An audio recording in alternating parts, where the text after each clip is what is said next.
Baik, assalamualaikum warahmatullahi wabarakatuh. Kita di sini nanti akan membahas tentang pengaturan prategangan pada penguat kelas B. Yang kita pelajari di sini nanti ada prategangan pembagi tegangan, kemudian ada prategangan dioda bias, kemudian ada cermin arus, kemudian yang itu ada 3.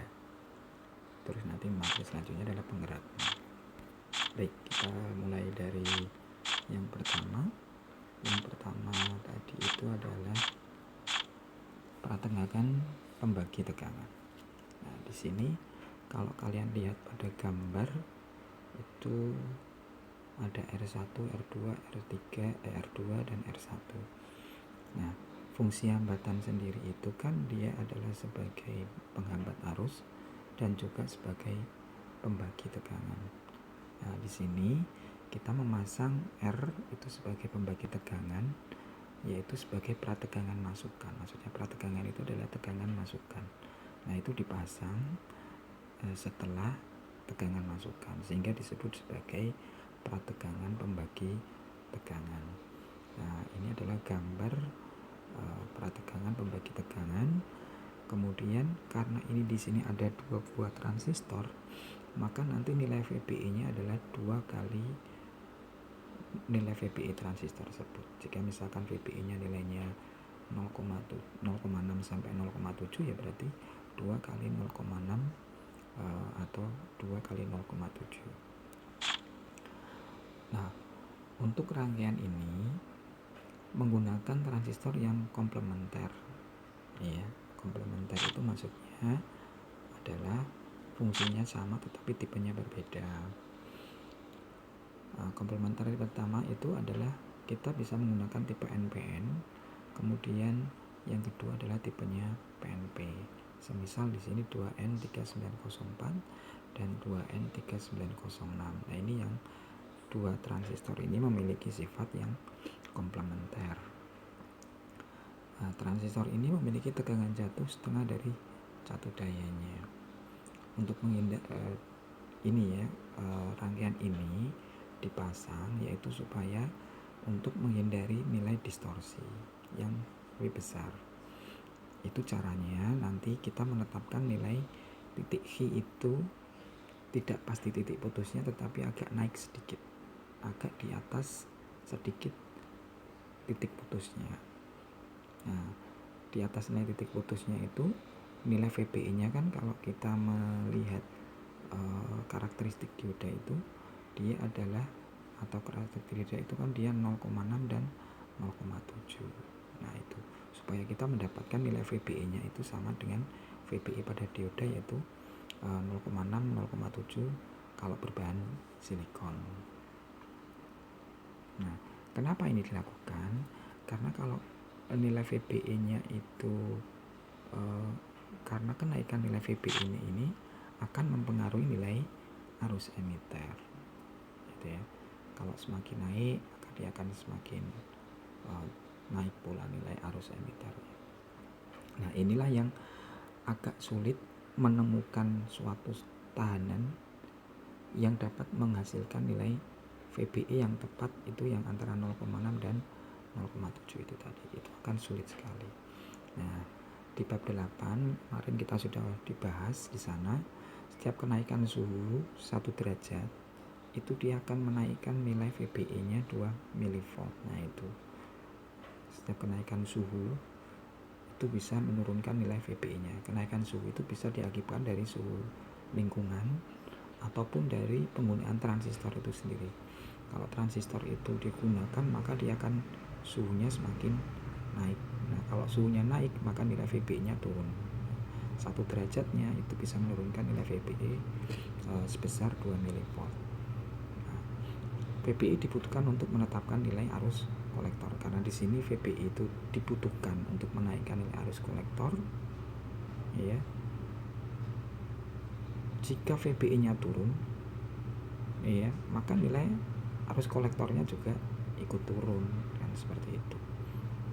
Karena apa tadi nilai VBE-nya turun akibat nilai arus yang suhu yang naik, sehingga kalau suhu naik VBE turun, maka arus kolektornya juga turun.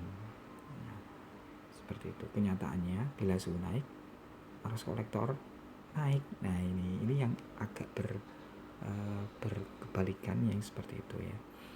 Kenyataannya itu bila suhunya naik, maka arus kolektornya naik, tetapi pada teori itu mengatakan bahwa kalau VBE-nya kalau suhunya naik, nilai VBE-nya turun, maka arus kolektor juga turun. Nah, ini yang kita mendapatkan yang seperti ini tuh yang ini ya, yang agak sulit tadi itu. Nah, sehingga titik H itu kalau seandainya arus kolektornya itu semakin naik karena suhunya naik, maka titik H itu kan terus akan naik ke atas sepanjang garis beban yang lurus itu, garis beban DC yang vertikal yang lurus itu, maka titik H-nya akan naik terus ke atas. Dengan naiknya titik H ke atas, maka arus kolektornya kan juga akan semakin naik, dan suhu transistor juga akan semakin naik, sehingga nilai VBE-nya akan semakin turun, akan mendekati nilai 0. Nah, di sini untuk menurunkan suhu pada transistor pada saat kenaikan itu, maka diberi yang namanya heatsink atau penyalur panas. Nah, itu yang akan kita bahas di materi selanjutnya. Nah, di sini keadaan Q naik ini diakibatkan yang namanya pelenturan termal atau kenaikan suhu tadi itu. Itu untuk prategangan pembagi. Kemudian prategangan dioda bias. Nah, prategangan dioda bias ini gambarnya sama dengan yang prategangan pembagi, ya, pembagi tegangan, tapi hanya mengganti nilai R2-nya itu dengan 2 buah dioda. Nah, ini gambarnya sama, tetapi hanya diganti R2-nya dengan dioda. Salah satunya ini dilakukan adalah untuk menghindari pelenturan termal, yaitu dengan pemasangan dioda bias tadi itu.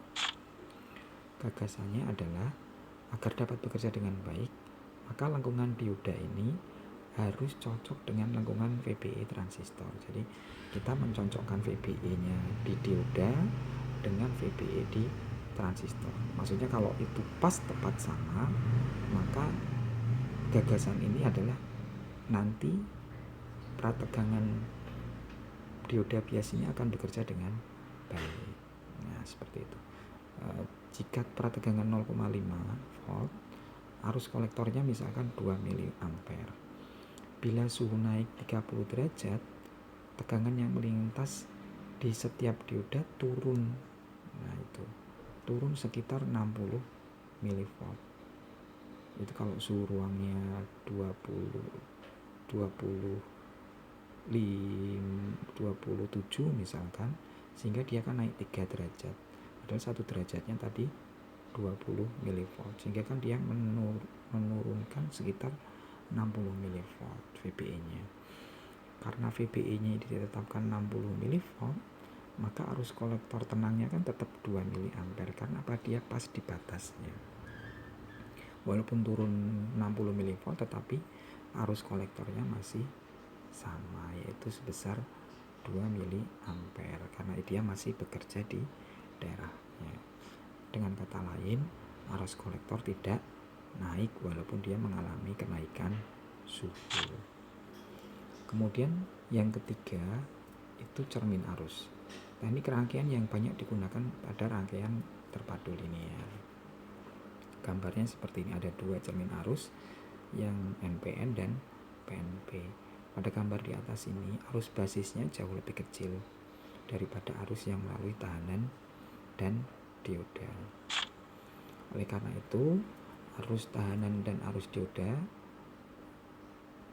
ini nilainya hampir sama. Jika lengkungan dioda sama dengan lengkungan VBE pada transistor, maka arus dioda sama dengan arus, bisa dipastikan ya, jika lengkungan dioda sama dengan lengkungan VBE pada transistor, maka nanti arus dioda itu sama dengan arus emitornya.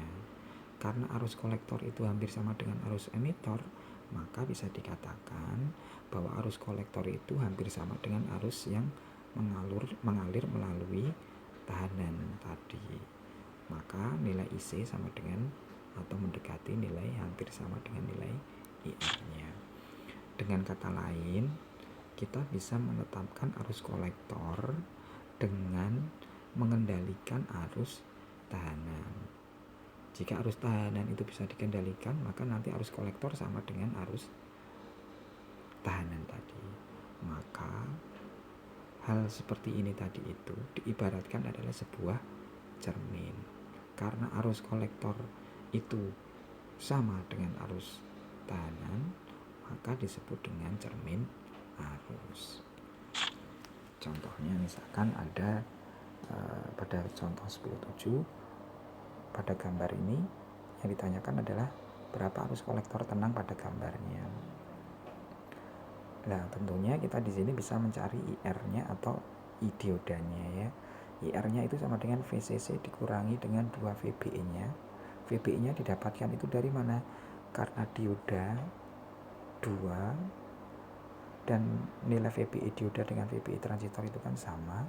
Semisalkan 0,7 berarti 2 kali VBE-nya adalah 0,7.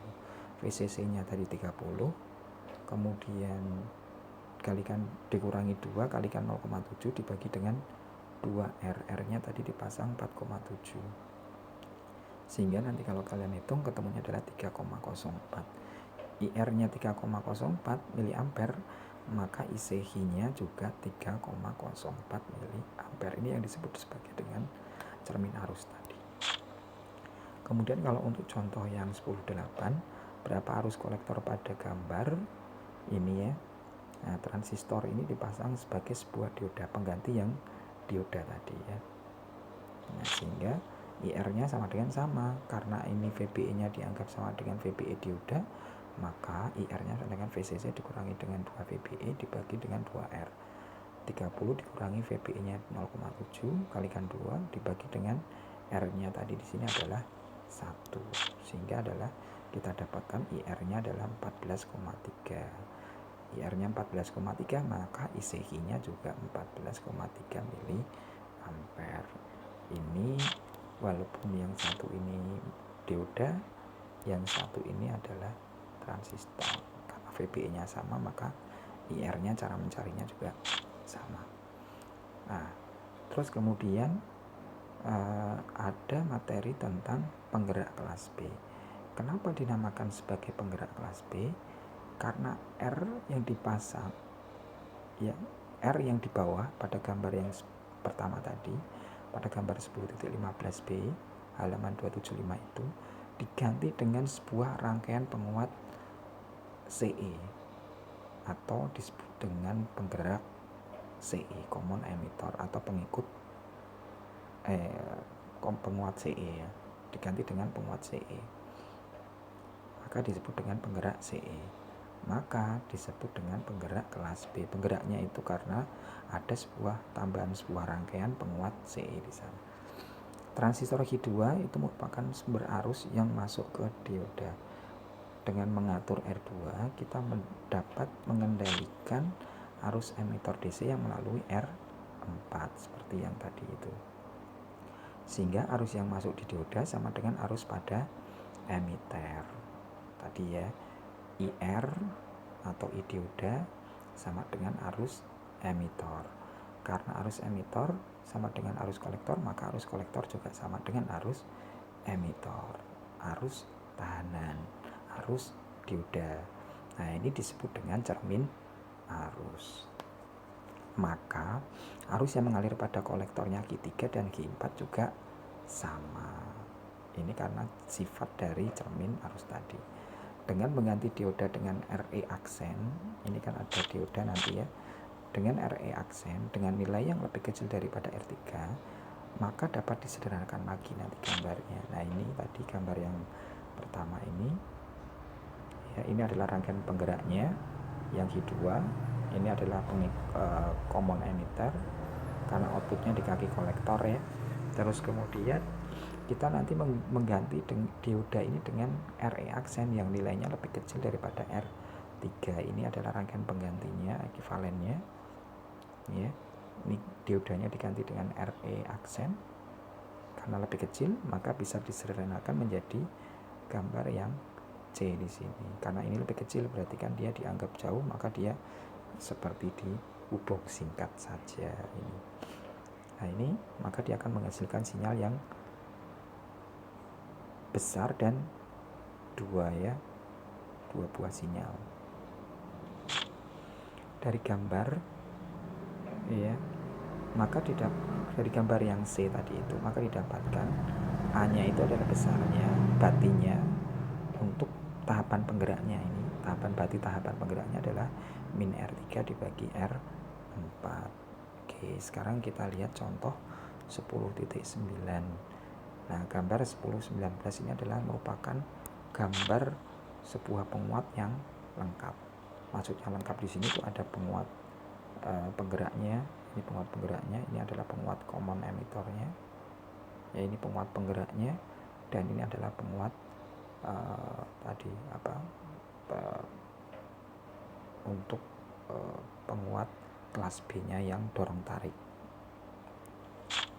Nah, berarti di sini penguat di sini itu mempunyai 3 tahap. Yaitu pertama penguat sinyal kecil, yaitu H1.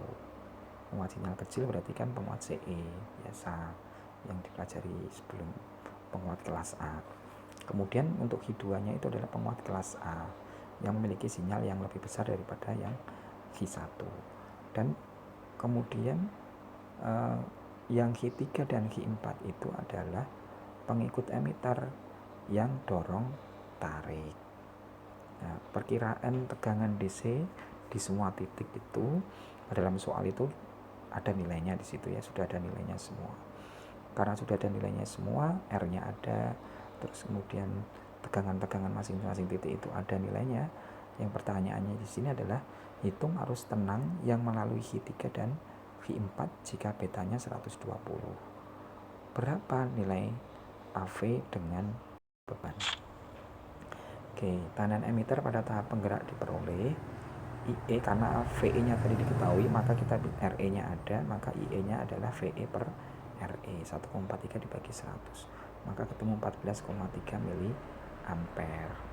Nah, karena arus penggeraknya ini adalah 14,3 mili ampere, maka H2-nya arusnya juga sekitar 14,3. Karena untuk cermin ya kan, ini karena sifat cermin arus, maka arus tenangnya pada H3 dan H4 juga hampir sama dengan H2, sehingga nilai ICH-nya adalah besarnya di H3 dan H4 adalah sebesar 14,3 mili ampere.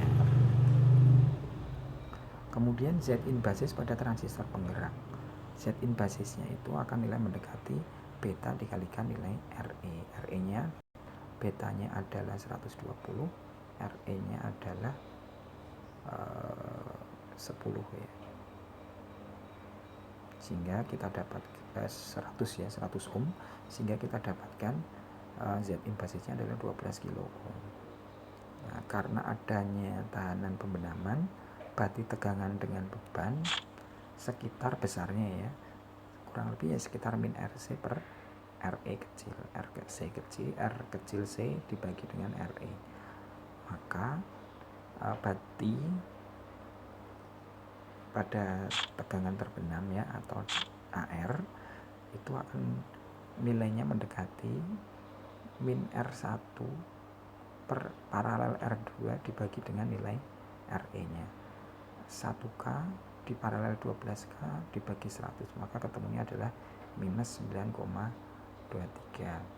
Harga ini ternyata nilainya hampir mendekati dengan bati tegangan tanpa bebannya, yaitu min R dibagi dengan RE. Min RE-nya 100, min R-nya adalah 1, sehingga kita dapatkan nilai 10. Nah, 10 dengan minus 9,33 ini ternyata kan hampir sama. Kenapa hampir sama? Karena nilai dari gambar ini ya, kalian lihat nilai RL-nya ini akan nilainya kan kecil ya, nilai RL-nya kecil, sehingga kan tidak begitu banyak perbedaannya. Nah, kemudian penguat-penguat kelas B yang lain. Setelah kita mempelajari penguat kelas B itu ada macam-macam gitu ya, ada macam-macam, ada 3 tadi. Kemudian penguat kelas B yang lain itu apa saja? Yang pertama itu adalah catu belah. Catu belah. Nah, gambarnya seperti ini. Keuntungan catu belah ini adalah nilai kepatutan keluaran AC-nya itu besar. Nah, ini adalah. Nah, kenapa disebut dengan catu belah? Karena catu belah itu adalah catunya ada 2, plus VCC dan min VCC, dengan nilainya adalah sama dan boleh tidak sama. Terus kemudian yang kedua adalah kompensasi termistor. Nah, kita memasang sebuah R2 ini diganti dengan termistor. Apa itu termistor? Termistor itu adalah sebuah tahanan dengan nilainya itu akan turun jika suhunya naik. Jika suhunya naik, maka nilai resistansinya akan turun. Itu yang disebut dengan termistor. Keuntungannya yang didapatkan itu adalah dapat mengkompensasi kenaikan suhu. Maksudnya kalau suhunya naik, maka hambatannya semakin turun. Nah, gitu. Kalau turun kan berarti kan dia akan arusnya akan besar, masih besar gitu. Kemudian yang ketiga ada Darlington dan Cycley. Ini adalah sebuah rangkaian Darlington kan, yang saya kasih tanda merah. Kemudian kalau kalian lihat untuk Cycley-nya juga ini saya kasih warna hijau ya, biar untuk membedakan antara Darlington dengan Cycley. Nah, ini. Nah, kalau kalian lihat ini gambarnya Darlington dengan gambarnya Cycley kan hampir sama, maka bisa dikatakan bahwa Cycley ini juga disebut dengan Darlington, bisa dikatakan sebagai Darlington. Nah, kemarin kita juga sudah membahas tentang penguat Darlington. Dia akan menghasilkan bati arus yang tinggi. Kemudian yang keempat itu adalah penguat CE gandengan transformator. Kenapa disebut dengan gandengan transformator? Karena di sini ada kita pasang sebuah transformator. Nah, maka yang ini yang disebut dengan penguat gandengan transformator. Penguat gandengan transformator ini biasanya sering digunakan pada teknik audio. Kemudian yang kelima adalah pembelah fasa. Kenapa disebut dengan pembelah fasa? Karena di sini awalnya adalah satu sinyal, maka keluarnya adalah menjadi 2. Ya, dengan 2 ini, tetapi nilai fasanya berbeda, berlawanan arah. Ya, nilai fasanya berlawanan arah. Ini sehingga disebut dengan pembelah fasa. Maksudnya yang satu awalnya satu fasa dibelah menjadi 2 dengan fasa yang berlawanan arah. Ini yang disebut dengan pembelah fasa. Rangkaian penguat kelas B pembelah fasa. Nah, biasanya bati tegangan pada pembelah fasa ini nilainya itu adalah sama dengan 1. Nah, terus kemudian materi yang terakhir pada penguat kelas A dan kelas B ini adalah tentang batas kemampuan daya transistor. Nah, tentunya sebuah daya transistor itu mempunyai batas kemampuan. Nah, batas kemampuan daya transistor ini dipengaruhi oleh apa? Yang pertama itu adalah dipengaruhi oleh kenaikan suhu. Ya, kenaikan suhu. Terus kemudian ada lagi yang kedua itu karena dipengaruhi oleh pemasangan